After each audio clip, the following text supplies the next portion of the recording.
Kann er anfangen?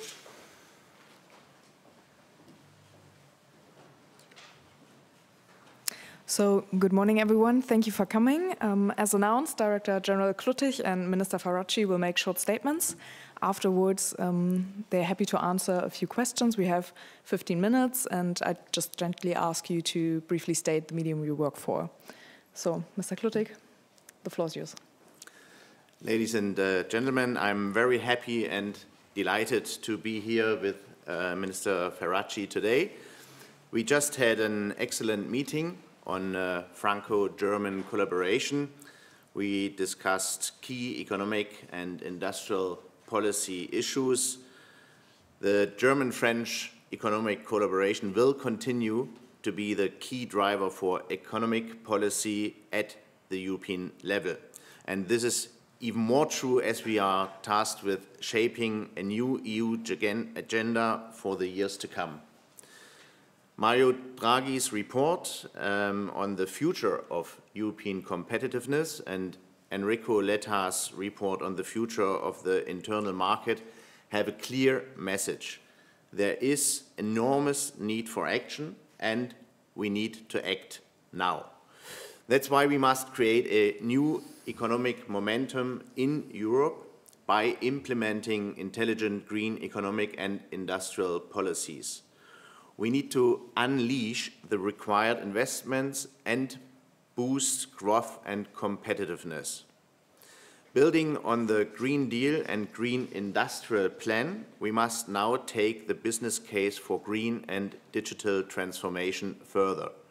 The new Commission has pledged to do so with the new Clean Industrial Deal. Luckily, we don't start from scratch.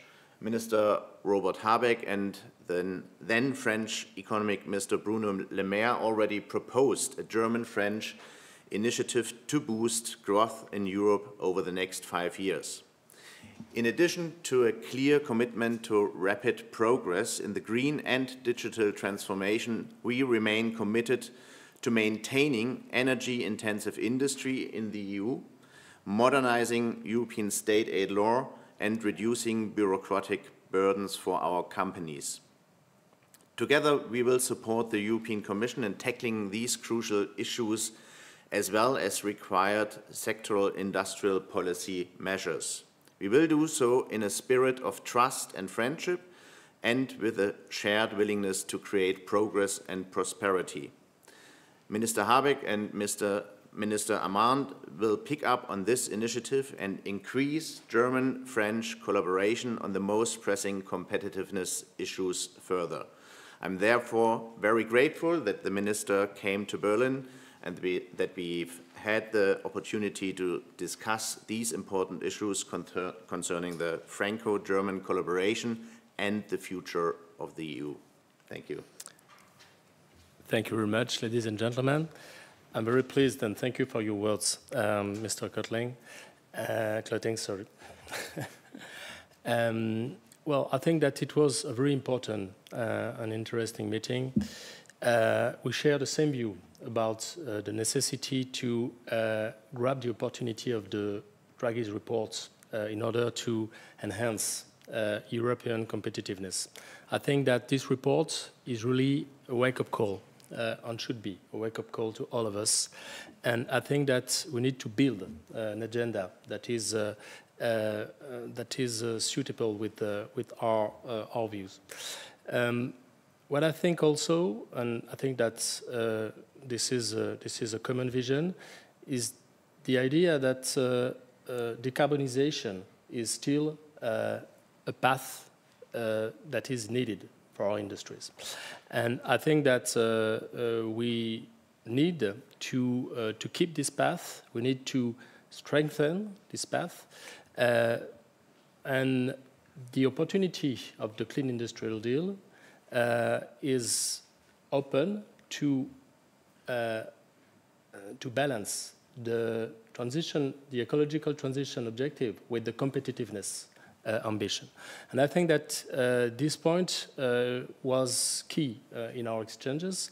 And I think that the simple fact that President von der Leyen put the CID, the Clean Industrial Act, at the very front of its agenda, of the Commission's agenda, is a very good sign that competitiveness, together with the ambition of decarbonization, is still our common goal.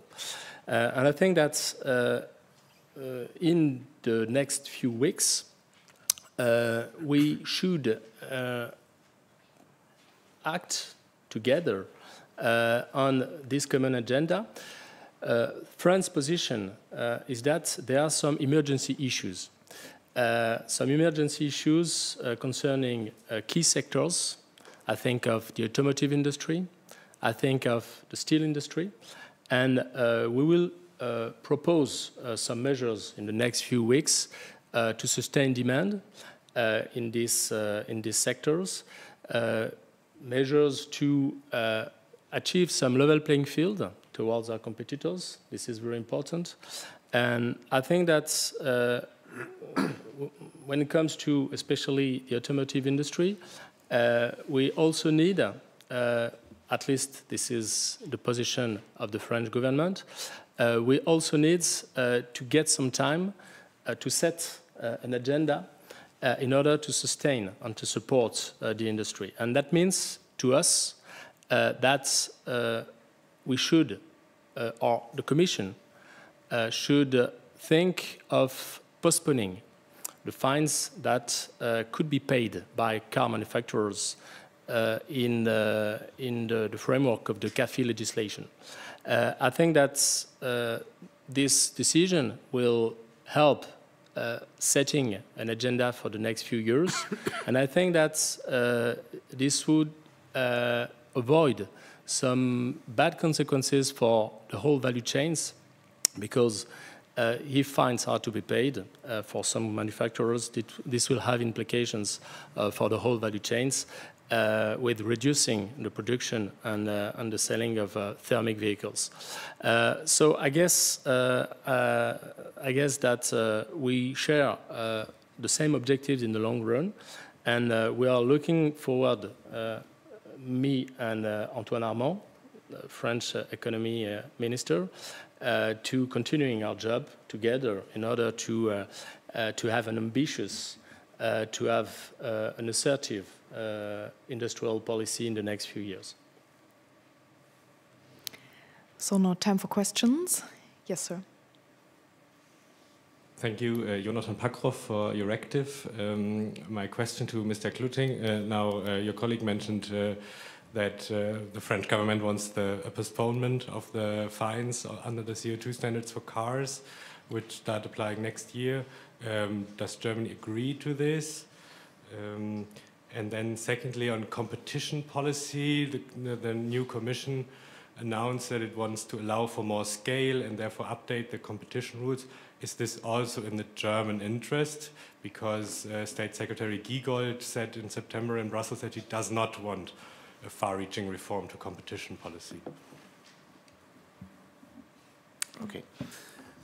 So we've just had the opportunity to discuss the French proposal on the emission fines. We also read them yesterday in the article in the Handelsblatt, and there is not a definite position within the German government yet on how to deal with the emission fines. what is clear is that we want to keep the CO2 targets and that we need to find solutions for our automotive industry to cope with the challenges that lie ahead of them. So I think we are completely aligned that the car manufacturers need to be enabled to cope with these challenges, to cope with the competition. And we are also aligned that we need to keep the CO2 targets. The way how we act through the next couple of months and years, we need to further discuss on a very trustful basis between our two governments.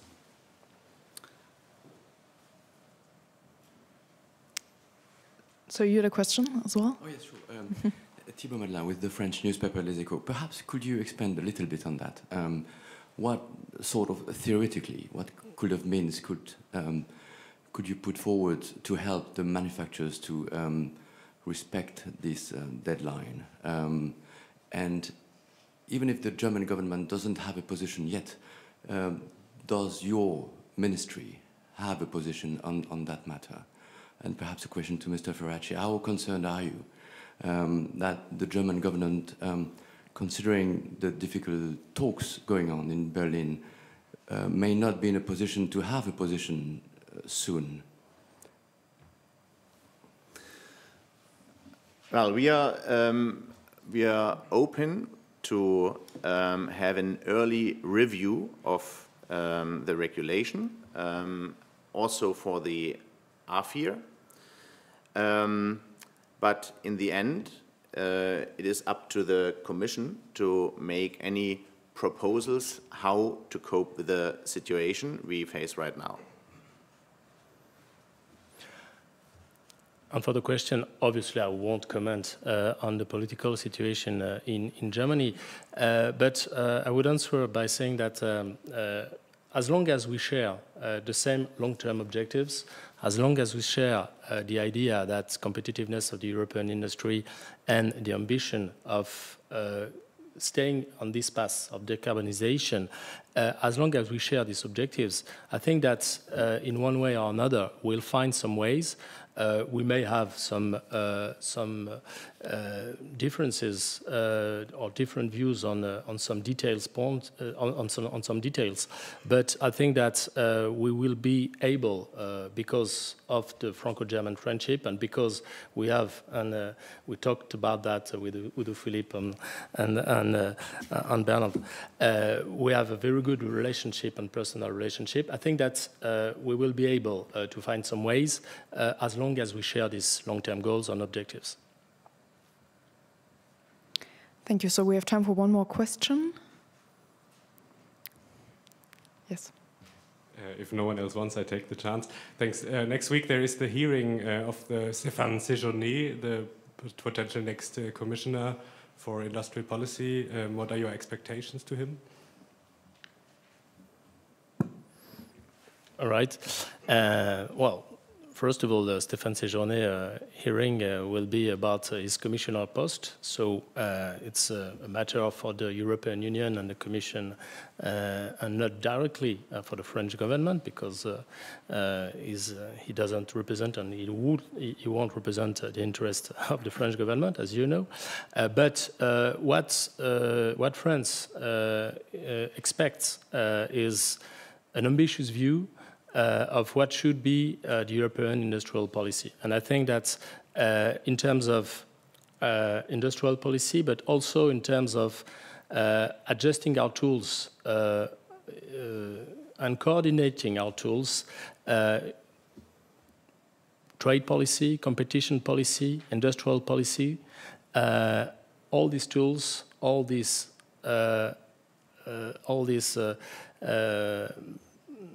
these frameworks are part of a global agenda, in our view.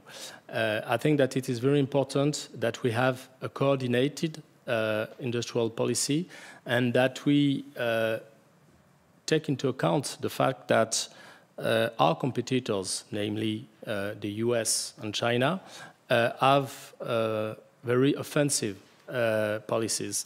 And I think that we need to strengthen our industrial policy by using all the tools we have. I think that we need to talk about the competition policy in Europe. I think that we need to talk about trade policy and the measures that are the most fast and efficient in order to have a fair competition. And I think that we also need to talk about investments and sustaining the demand in the field of industrial policy. So when I will talk with Stéphane Séjourné, this is broadly speaking the things that I will say to him.